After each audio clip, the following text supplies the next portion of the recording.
Hi, everybody. Thank you so much. I'm going to talk just for a second because I think we should really just get into the panel and start talking about these issues with Emily and others.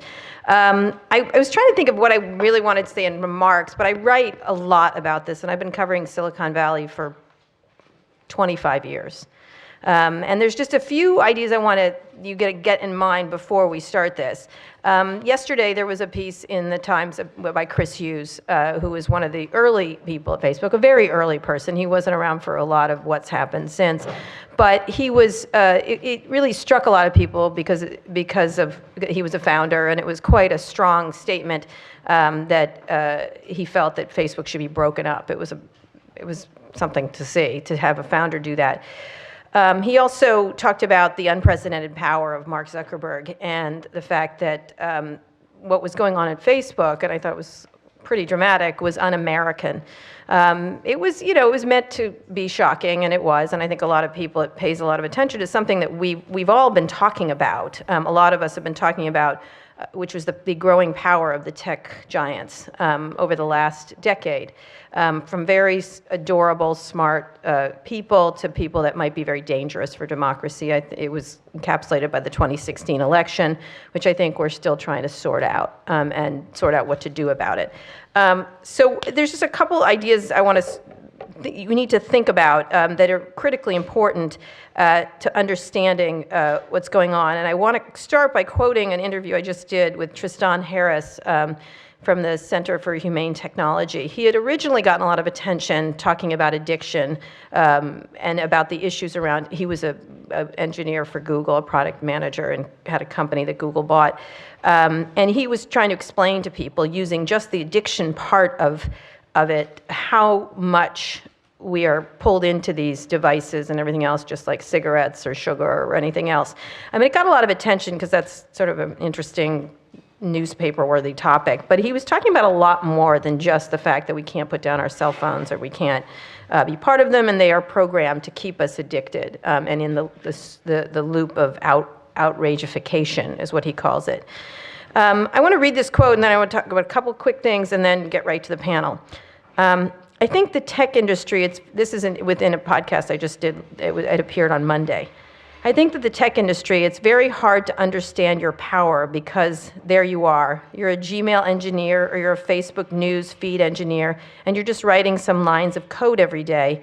You don't think it's going to influence genocide happening in Myanmar or influence politics of France or populism around the world.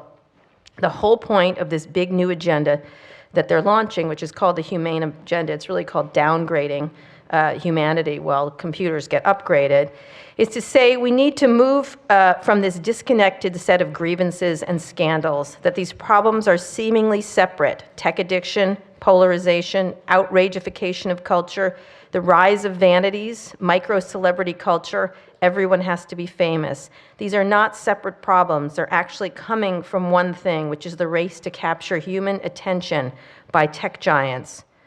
With increasingly powerful AIs pointed to your brain to reverse engineer what I can throw in front of your nervous system to crawl down your brainstem and get something out of you, whether it's an ad click or an addiction or a political convergence or whatever. This is all part of one connected system.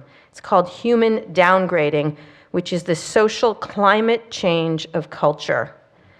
And just like these ice cabs, it's like, oh, these are disconnected. It's like, no, they're not disconnected. These are all connected issues. So we have to have a unified agenda, and we have because it's the only way it's going to change what is an urgent problem. I know that sounds rather dire, but I actually think that Tristan was underscoring how important it is that we act now and understand what's happening just the way we haven't done with climate change. And there's a few key elements you have to keep in mind when you're thinking about this and what we should do. First is an idea that I put out all the time, and I say it over and over again, and I'm sort of like Donald Trump this way. I repeat things over and over again, except they're factual, so that you get it into your head.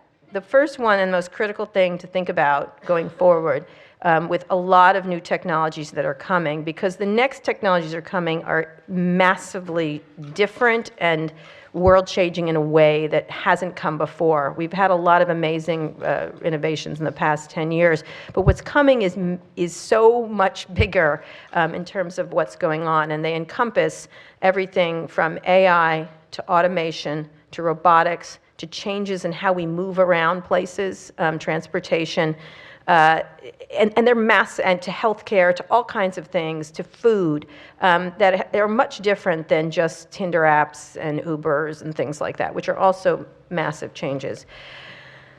There's 2 or 3 ideas you need to keep in mind. One is that everything that can be digitized will be digitized. I cannot stress that enough. It is a very big idea that every job, every utterance, every behavior can be digitized, and it will be.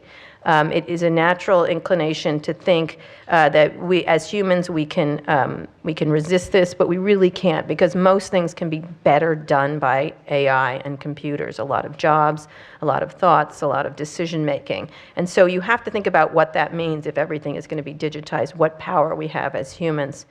The second thing I always talk about is the idea of who's making this technology and how we're going to think about it going forward. And I always, one of the people talk about Silicon Valley as a meritocracy, and that they're doing everything because they're so smart and everything like that. What's happened in Silicon Valley and what it's degenerated into is a mirrorocracy. It's a small group of people talking to each other, and they're the same people, they're the same demographics, which is to say, essentially young white men making determinations about our society. They're massive.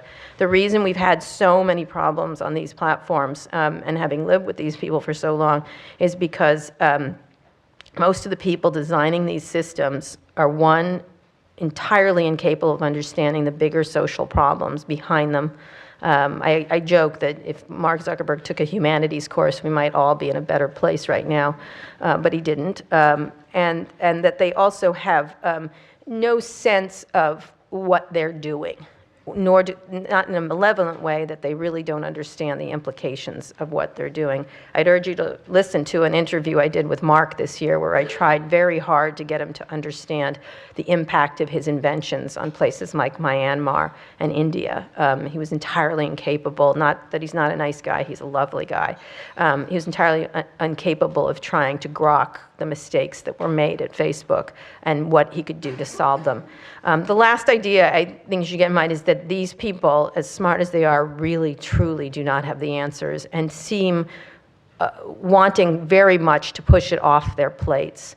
They have created, what I call, I always try to come up with metaphors of what's happening, and I think this is really the best one. People come up with cigarette companies, they come up with chemical companies and things like that. What has happened is that these companies, especially Facebook and Google, and you can't leave Google out of this. Facebook gets a lot of the flack, but Google is right there with all kinds of things that they're doing, especially on YouTube, that are problematic. They've created these giant digital cities that we all occupy. And cities have their issues, and everyone, has their problems with traffic and all kinds of stuff like that. But in general, they have working societies that we all live in and work in together despite all kinds of problems. But what they have done is created these digital cities, these public squares that are not public, they are private. They are private cities where we all live in, we all communicate, we all buy things, we all interact with each other on an increasingly partisan basis, except they collect all the rents that we pay in these cities, and we live there.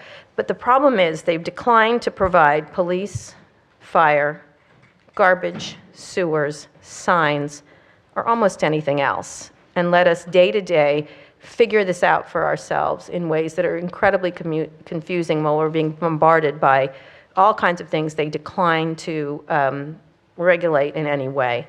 And so the last idea I want to think about is what to do about this. And I think it would be great if that's what we talk about on this panel, is what to do. Because it's really well past time that our regulators start getting involved the way they started getting involved with all kinds of industries. This has happened before in our history. But do it in the way that is the smartest way to preserve innovation and to keep going with what is the most astonishing the most astonishing innovation in human communications in all of its history. And when you pause to think about what's gone on in the past 20 years, you really do have to sort of have some marvel at what's gone on and the kind of things we're doing. But we haven't put into place the kind of guardrails and other things that are necessary to really bring these amazing technologies to fore. And we're very much in danger without those guardrails, without the ideas of how we should manage it, and allowing these companies just to sort of do whatever they feel like.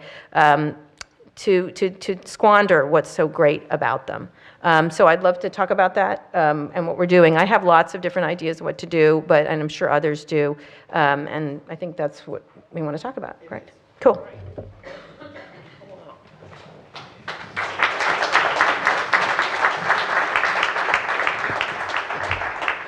Don't fall off the stage, don't fall off the stage, don't fall off the stage.